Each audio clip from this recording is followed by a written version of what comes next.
What if truth wasn't something you discovered, but something you created? What if meaning didn't live in abstract theories or distant ideals, but in the practical effects of what you do? And what if, beneath all reason and intellect, the driving force of the universe wasn't thought, but will? Today we're stepping into the mind of one of the most quietly radical thinkers of the modern era, William James. A man who saw psychology not just as the study of the mind, but as the science of human possibility. A philosopher who built bridges between science and spirituality, faith and reason, action and experience. By the end of this episode, you'll understand how his ideas, pragmatism, voluntarism, Fideism and radical empiricism, can rewire the way you approach truth, belief and purpose. Because for James, philosophy wasn't a set of ideas to debate, it was a tool to live more vividly. This episode is powered by Strong Coffee Company, the protein-packed coffee that sharpens your mind, fuels your body and keeps you moving with purpose. Use code Vancrux1 for 20% off at strongcoffeecompany.com. William James was born in 1842 in New York's luxurious Astor House, the finest hotel of its time. His father was a wealthy theologian. His brother Henry became one of the greatest novelists in American history. And yet, William was the one who almost didn't make it. From his early 20s, he battled chronic depression, stomach illness, back pain, what was then called a kind of spiritual fatigue. He was brilliant, but trapped in analysis. Every idea dissolved into uncertainty, every ambition into exhaustion. In his journals he confessed, "I am a mere thinking machine, with no will, no heart, no drive." He studied medicine, he painted, he joined expeditions, but his inner life was chaos, until one moment of profound decision making that changed everything. Standing at a crossroads of despair, he made a simple vow. "I will assume free will is real and live as if my choices matter." That decision, to believe in will before proof of it existed, became the foundation of his life's philosophy. It wasn't proof that saved him, it was action.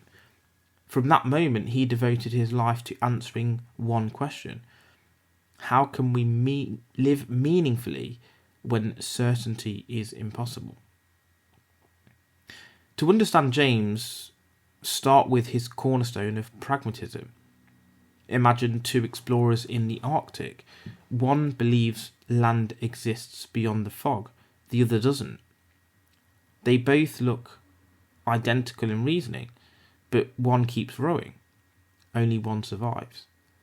For James, that belief, even if unproven, works, and therefore, pragmatically, it is true. Pragmatism isn't about abstract definitions, it's about utility. It says the meaning of any idea lies in its practical consequences.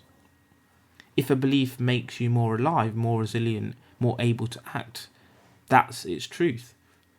He put it bluntly, truth is what works in the way of belief. This isn't moral relativism, it's spiritual functionality. He wasn't saying anything goes, he was saying truth must live in experience. Think about how this applies to your own life. If believing you can transform your circumstances makes you act differently with focus, energy, consistency, then that belief isn't naive, it's functional truth. We often wait for proof before committing to something. The business, the relationship, the dream. But James flips the order. He says, commit first, the evidence follows. Faith in action is what forges reality. He saw this in everything from science to religion to personal growth. Progress happens not by certainty but by experiment. You try, you observe the effects, you adjust. Pragmatism is life's feedback loop. It's how you align belief with outcome, not in theory but in motion. This episode is sponsored by More Labs, scientifically formulated hydration and performance. Use code Vancrux1 for 25% off at morelabs.com. While pragmatism asks what works, voluntarism answers what drives it.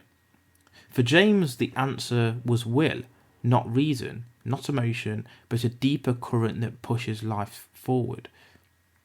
He saw will not as a moral concept, but as the fundamental energy of the universe. Even your thoughts, he believed, are expressions of will, of attention directed somewhere specific. He wrote, "The effort of attention is the essential phenomenon of will. Every time you resist distraction, focus through fatigue, or act despite fear, you're shaping the world through intention. Modern neuroscience echoes this. Attention rewires neural circuits. Focus literally creates the structure of your mind." So imagine will as the sculptor and the mind as clay. Your thoughts follow where your will directs its gaze. It's like piloting a ship through fog. The compass is intellect, the waves are emotion, but will, that's the wind. Without it, you drift aimlessly. James believed the entire cosmos was made of this same force, a living, restless striving. Even the stars, in his view, were expressions of divine will, reality pushing itself into form. He saw human life as a mirror of that cosmic pattern. You too are the universe striving to express itself through conscious choice. When you act from will, aligned, intentional, courageous, you are literally participating in creation. Now enter the most understood part of his philosophy, Fideism. It's the idea that belief, especially in moral or spiritual matters, doesn't have to wait for reason. James argued that some decisions in life are momentous and forced. You can't sit on a fence forever. Not choosing is a choice.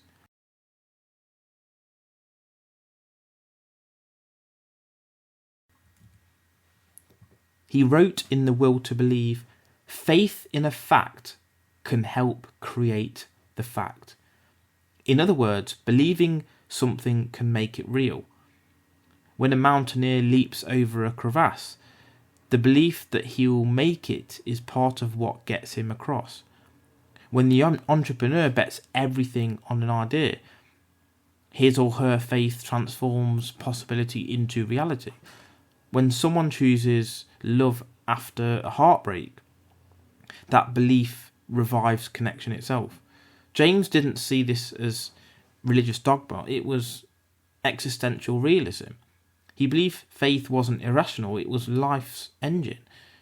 Because without faith in action, no progress ever happens. Think of every leap in history, from the light bulb to the Wright brothers' first flight. None had proof beforehand, they acted in faith. Fideism, then, is a challenge to modern obsession with certainty. James says there are times when evidence cannot lead, only courage can.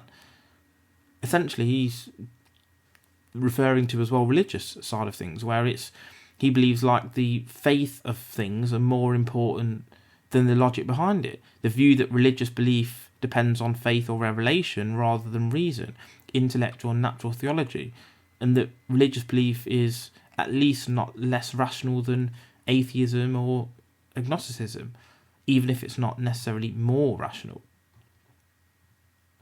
Finally, we reach his most intricate vision, radical empiricism.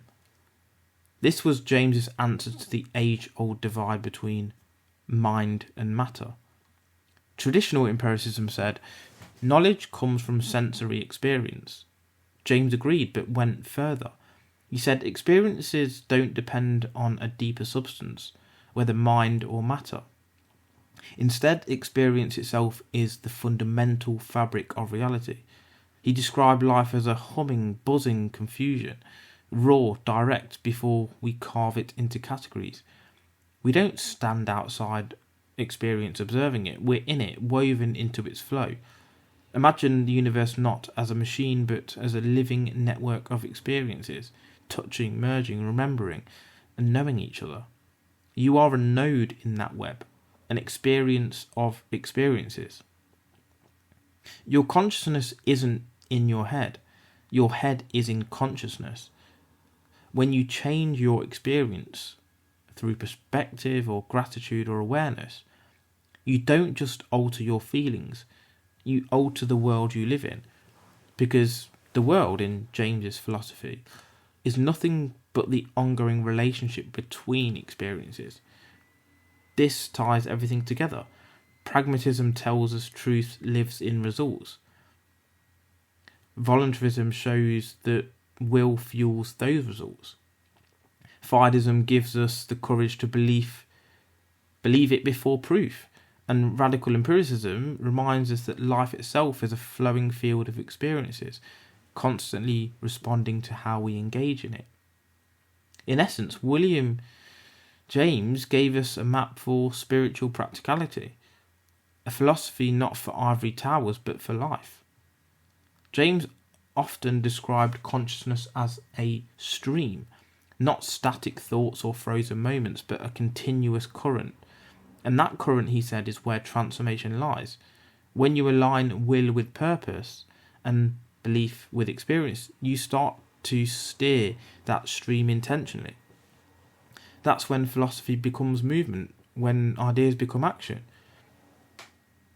Here's a thought experiment.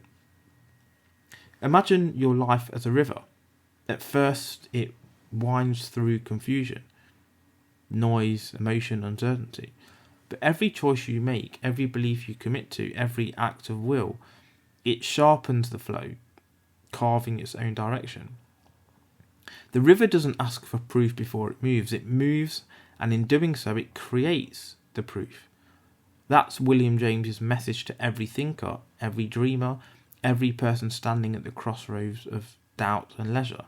Don't wait for certainty. Act, believe, experience. Because meaning doesn't live in theory. It lives in motion. This episode was brought to you by Liquor Gummies, hydration and recovery gummies packed with electrolytes. Recover before the hangover hits. Use code Vancrux1 for 20% off at liquor.com. That's liquure.com.